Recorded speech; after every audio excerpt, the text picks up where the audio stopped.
Bonjour, le cours portera aujourd'hui sur la tenue vestimentaire et les techniques de communication lors d'un entretien d'embauche. Pour vous, comment doit-on s'habiller pour un entretien d'embauche? Tout dépend du poste visé, mais dans tous les cas, il s'agit d'avoir une tenue correcte, au minimum une chemise. D'accord. En général, un employeur veut que vous soyez présentable, simple, neutre, car vous serez aussi jugé sur votre présentation vestimentaire. Qu'entendez-vous par neutre? Il faut s'habiller selon l'environnement de l'entreprise. Passez dans l'entreprise avant la date de l'entretien pour voir le style des personnels et évitez des vêtements qui peuvent cacher vos gestes. D'accord, c'est noté. Pour vous, quelle couleur la mieux adaptée pour cette situation? Des couleurs sobres, bleu marine, voilà. D'accord. Ok. Bien entendu, optez pour des tons neutres, blanc, gris, bleu marine, noir, et ajoutez des accessoires de couleur pour montrer votre dynamisme, votre énergie. Et n'oubliez surtout pas de faire des essais avant votre entretien. Il est conseillé de dégager les poignets, la nuque, pour que vos gestes soient bien visibles et affirmés. Selon votre morphologie, pour les personnes rondes, par exemple, choisissez des tenues unies pour élancer la silhouette. Pour les personnes minces, évitez les vêtements trop simples qui vous fera paraître comme un candidat effacé. Essayez de vous habiller selon votre métier. Par exemple, pour un graphiste, portez des couleurs et des motifs originaux. Pour une secrétaire ou un manager, il est conseillé de porter un tailleur bleu marine moderne pour présenter votre vigueur et votre organisation. Pensez aussi à apporter vos documents, de quoi noter. Évitez d'être trop strict dans un milieu créatif. Évitez les vêtements froissés car c'est un signe de négligence. Évitez les accessoires imposants, un maquillage trop voyant. Évitez les vêtements sexy, il est préférable de laisser ceci à la maison. Pensez à apporter un sac, pas trop petit ni trop moyen, mais un sac grand qui peut contenir une pochette avec votre CV. Avez-vous des questions? Non, ça m'avait l'air très complet. Bien.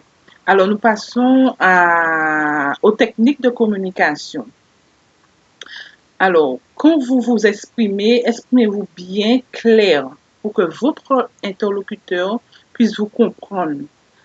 En premier lieu, il vous sera posé la question suivante. Présentez-vous.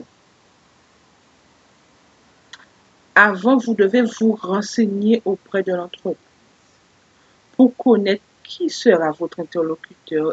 Est-ce un consultant, un responsable des ressources humaines ou un manager?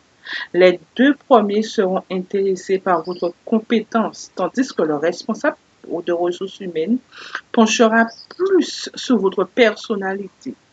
Enfin, le manager sera sensible à la dimension opérationnelle de votre profil, votre savoir-faire. Ce sera bien lors de votre présentation de dire certaines choses avant que votre interlocuteur vous questionne dessus. Pensez à dire que vous savez faire ce que vous avez créé juste pour résumer votre expérience selon le poste proposé par votre interlocuteur. Mais aussi, présentez votre savoir-être. Qu'entendez-vous par savoir-être, s'il vous plaît? Mais le savoir-être, c'est votre qualité. Par exemple, votre rigueur. Il faut être consciencieux, méthodique, intègre, honnête, accueillant, attentionné, attentif à l'écoute, prudent, prévoyant. Il faut être positif, enthousiaste, mais surtout essayer de ne pas trop parler, ne pas être trop long, afin que votre interlocuteur ait le temps de vous demander d'approfondir sur certains points qui lui intéressent. N'hésitez pas à dire le nombre d'années que vous êtes resté dans une structure en parlant du plus ancien au plus récent. Informez votre interlocuteur sur certaines informations de son entreprise. Cela confirmera que vous êtes intéressé aux structures et que vous vous êtes informé à son entreprise, ce qui prouvera que vous êtes un candidat motivé. Réutilisez les mots à l'emploi, à l'offre d'emploi.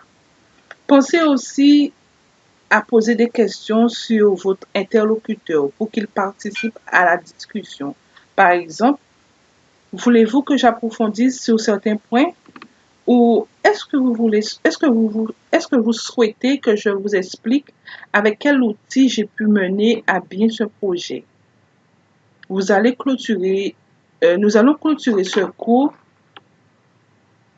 Vous allez clôturer votre intervention sur cette question et faire quelques 5 secondes de silence et lui présenter un projet innovant qui restera dans l'idée de votre interlocuteur. Ce sera un tournant de votre carrière et du nouveau collaborateur.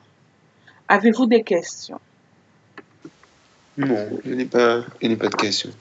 Bien, alors le cours est terminé et si vous avez d'autres informations, d'autres pistes de réflexion à nous donner, pensez à le mettre sur le forum. Merci beaucoup et au revoir. Merci à vous.